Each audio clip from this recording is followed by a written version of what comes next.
Hey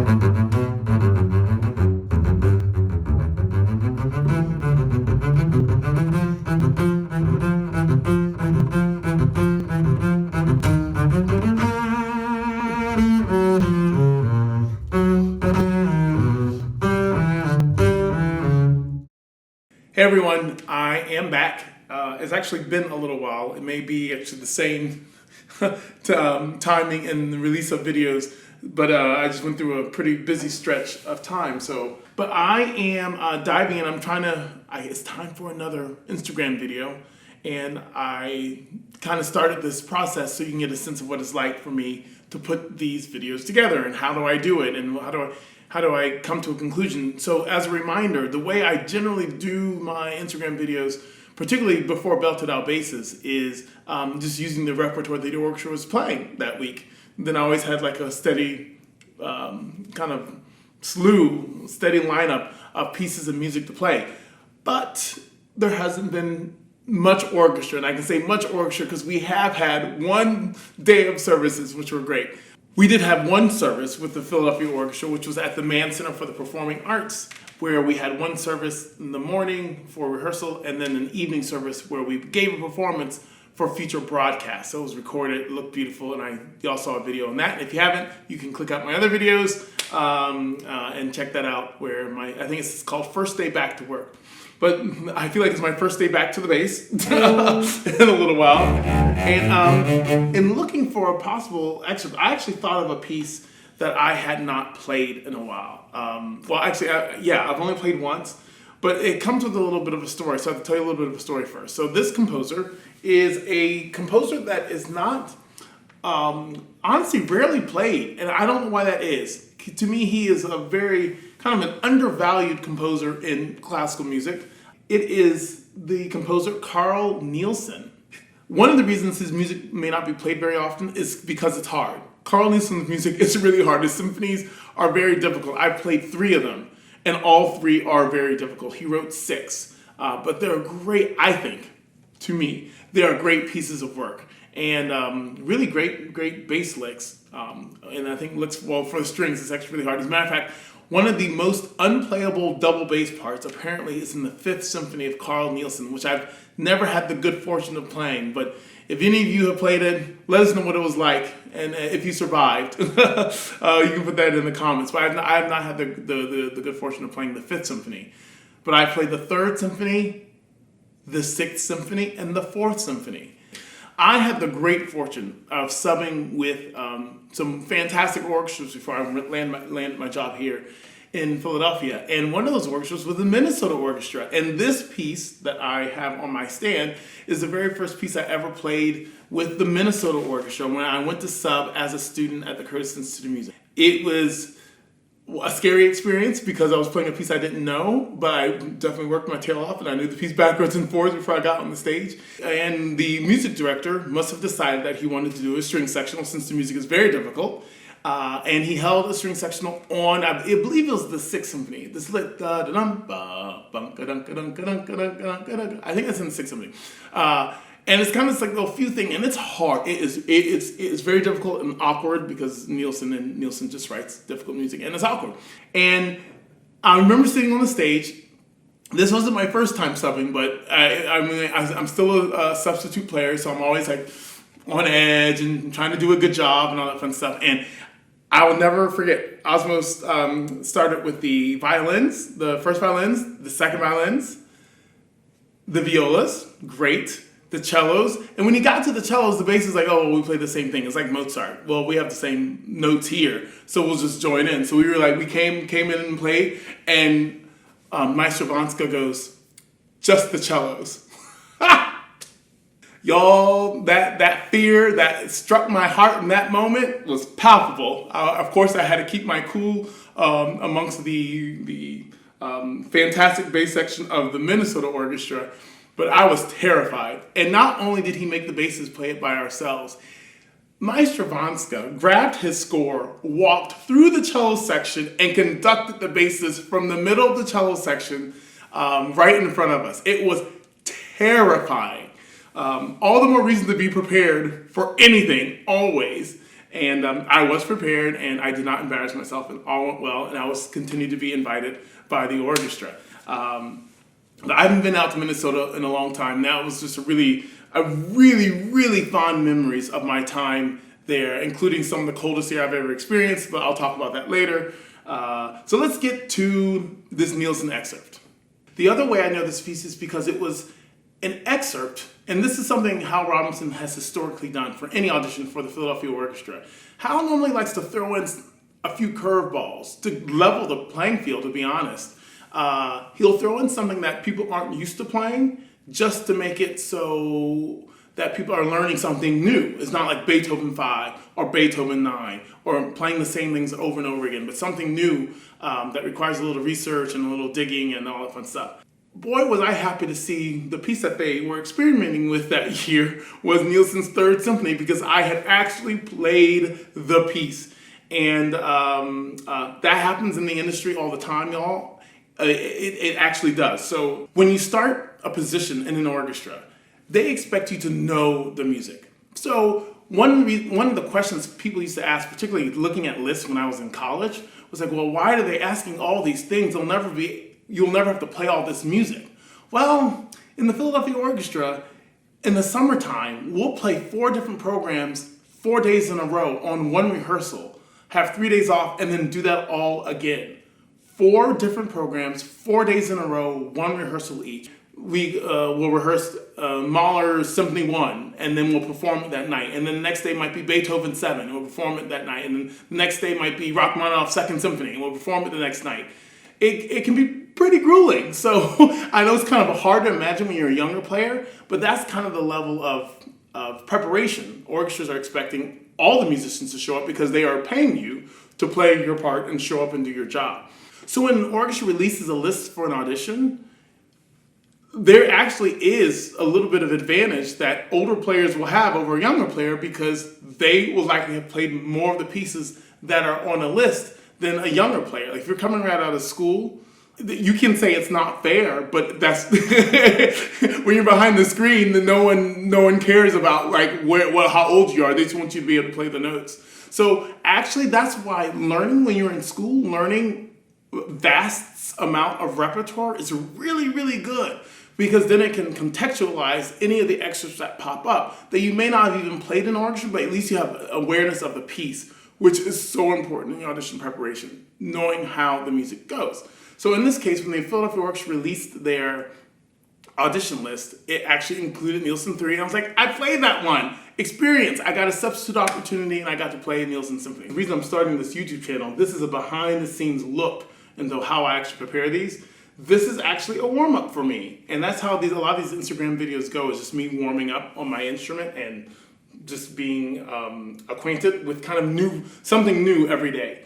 I like to say every day. It's been a few days. But for those of you who have your Nielsen 3 double bass scores, I am at number 29. This is pick up to number 29, and I'm in the bar before 30. I'm going to do this way under tempo. And this is what I do, y'all. This is how I warm up. I'm going to start under tempo. I'm going to look at a few notes. I'm going to figure out all the issues. I'll work the tempo up. And then in a few minutes, I'll record myself. I'll listen to it.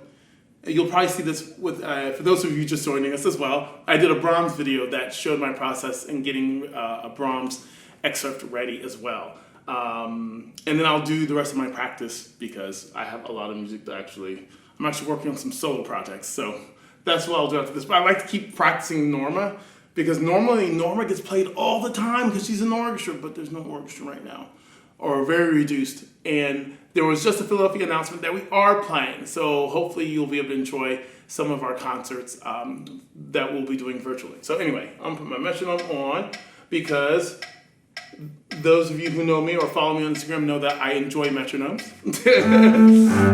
Metronomes are my friend. So, and I'm going to keep it there and see what this sounds like.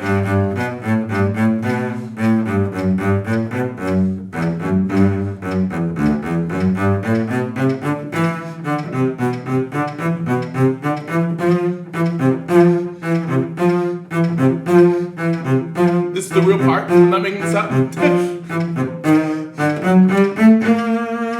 sounds terrible.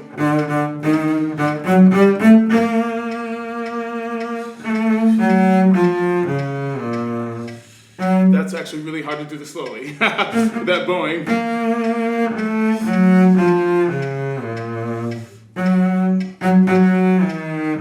That sounds terrible too.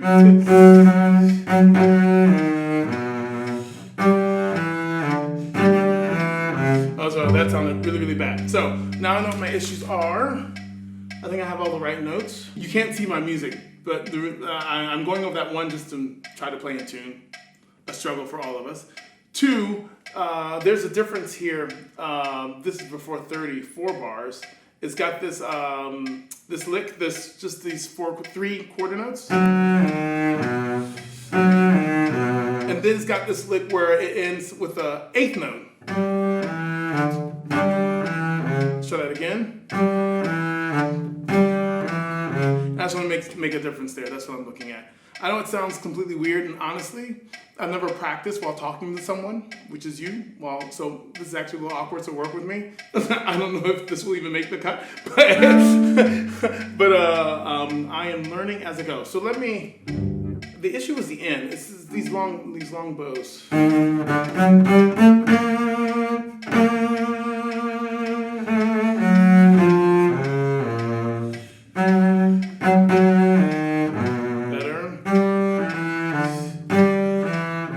Okay, good. My bow also feels really crappy because it's not been played in a few days. I'm gonna try this again. And there are accents on all these notes, so I'm just keeping them really martelé, détaché.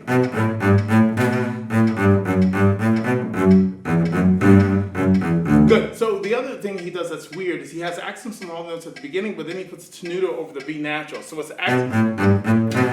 And that note has a tenuto, so I think he does want that longer. So accents, then he gets rid of the accents, but then he puts an accent on the G natural here. So do that again.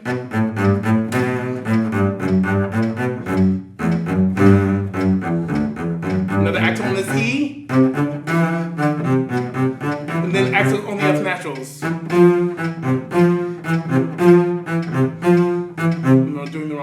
Accent on all the F naturals, and that does repeat and repeat. And there's this fourth song on the E flat. Good. So I'm just. It's really kind of nice to play, y'all. It's been a while. It's nice to play the bass. The other thing that's of note is you'll realize how I play in different parts of the bow. Because I'm doing a bowing that is as it comes, we call it as it comes bowing, because we move as it comes. So when I get to this, right.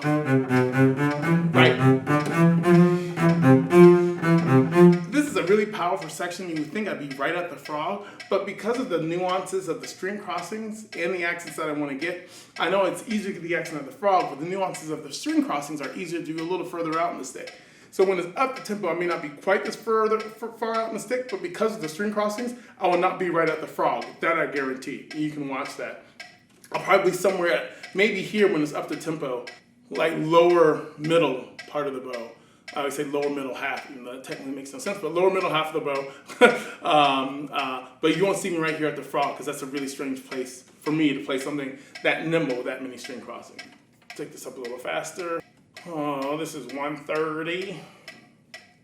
I guess again, this is a reference to my Instagram page. All the British folks are just probably in complete disgust at my use of the metronome. My apologies. But it's how I learn. I'll put it this way, it's worked this far. Or worked thus far.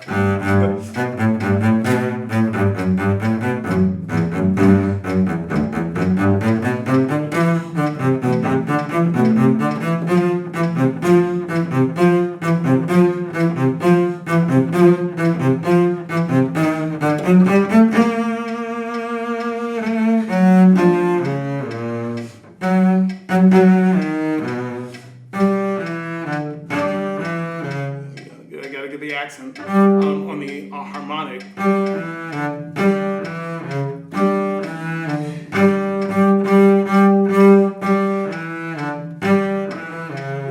on.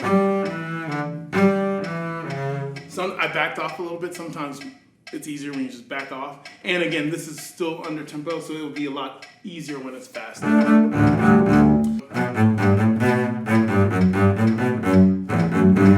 up, down. Sometimes I do that. So I think I said this once on a Discover Double Bass video, and as a quick aside, Discover Double Bass, I've done some courses on Discover Double Bass. Well, one course called Orchestra Chops. In Orchestra Chops, there's a whole, there are like 5 or 6 excerpts that I go through in specificity and talk about different bow strokes and that kind of thing. But I encourage you to visit Discover Double Bass and look into those courses. They're actually really neat. But one of the things I mentioned is how bowings work.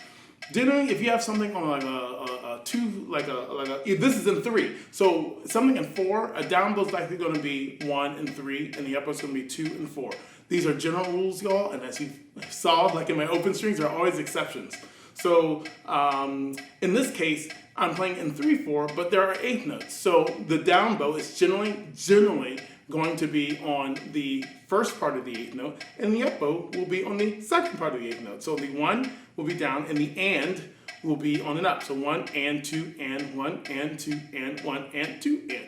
What feels very awkward to any professional musician is go 1 and 2 and with the backwards going up, down, up, down. Very awkward. Really awkward. This is at 150.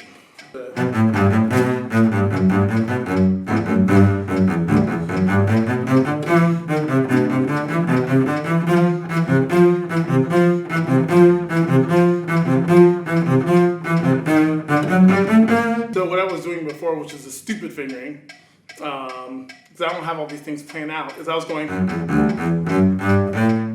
then I had to do a shift. One of the things I try to avoid in life are shifts. So if I just do a, what's it called? If I do a pivot fingering here,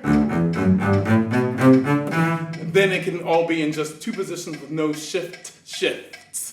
If you can't understand what I'm saying shifts, or shift. That's what I'm trying to say. Yeah, so I'll do that again. The bad fingering is this. Because one, it has 1 shift here, shift, and then another shift, but then it's a, now it's not quite a shift, I'm actually making that up, because a shift would be more something like,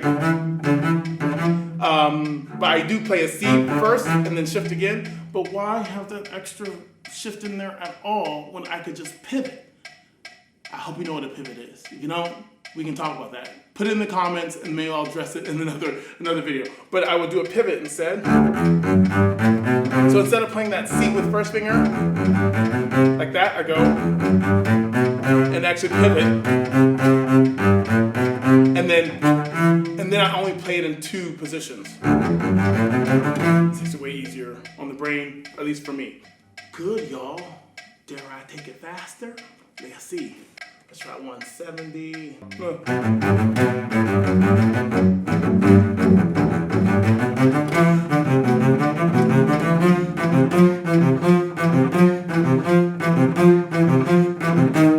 that right? I think so. There's got to be a pattern in that.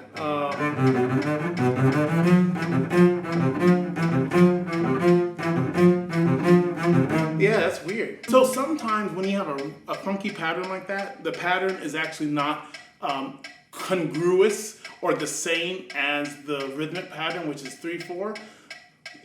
You can either go with the pattern or go with the rhythm on the page, just so you don't get lost and figure out how the feel should be. Now, I think Nielsen would want this to sound like it's really on repeat. Da da da dee da da dee da da dee da da dee. So this shouldn't sound like, you shouldn't go, like for example, you shouldn't go and just only hit the downbeats, because that's not what he's looking for. And the reason we know that is because he puts the accents on the F natural. So I don't get lost. I have to come up with a plan so I know how to come out of it. And I think it is keeping the accents, but thinking a little bit more about those downbeats without accenting them. I think that will help.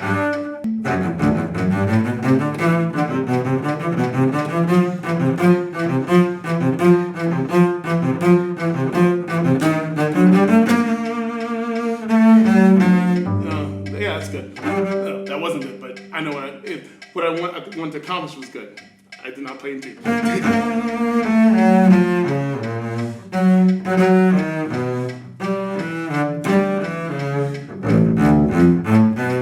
Good. All right, let me 190. This might be a little below performance tempo, but it might be what my Instagram post tempo might be. Maybe closer to an audition tempo. One.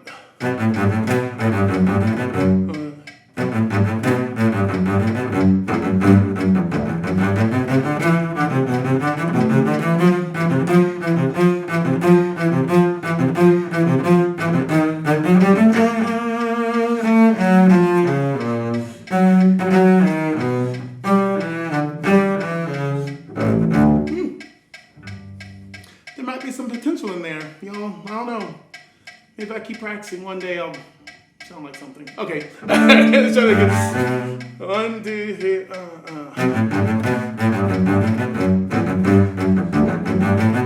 Not clean, 1, 2.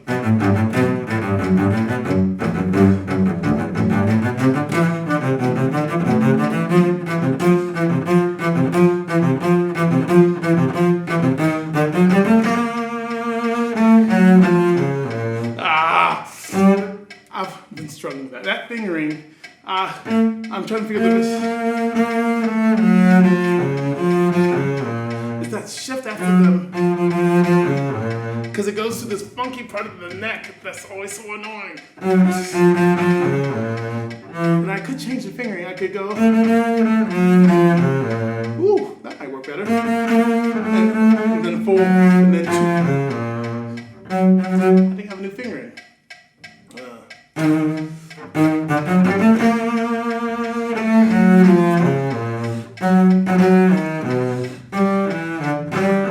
So that fingering worked better because it puts my hand in a stronger position. Because my hand is already, my thumb is already back here. When I went, I had to find it with the jam shift back down to the B flat, which is hard. Now some of you might be asking why I'm sweating so much. There is a video that talks about why it's so hot in here because I turn my air off to do these videos so you don't hear how loud it is. But I will probably do this one more time and then I'll give it a listen and then maybe it's time to do my recording.